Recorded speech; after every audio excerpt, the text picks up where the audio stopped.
મેસવા તે શું લીધી? તે શું લીધી? એ હું લીધી? તું એ મને પૂછ્યું? મામા પપ્પા મોગી તે તું એ મને પૂછ્યું તું ના એમને ફ્રીજ ખોલીને માંથી જાતે જાતે લઈ લીધી મને પૂછ્યું? હું પૂછ્યું કહો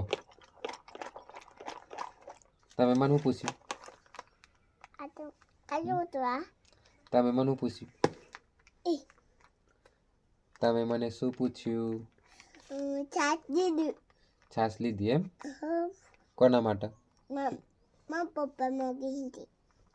અને પૈસા? પૈસા તમે આપે મને મફત લઈ જવાનું? પૈસા કોણ આપશે? છાસ જીનું થોડું પીવા છાસ તો તાર પપ્પા પીવી. પપ્પા પીવી તેમના જોડે પૈસા લઈને ના આવવાનું તાર છાસ લેવા માટે? આવા પૈસા લઈને આવવાનું. શું કીધું? ક્યારે? કેટલા? 2 રૂપિયા? છાસ તો 12 વાળી 12 વાળી છાસ છાસ 12 વાળી છે 12 વાળી છે છાસ.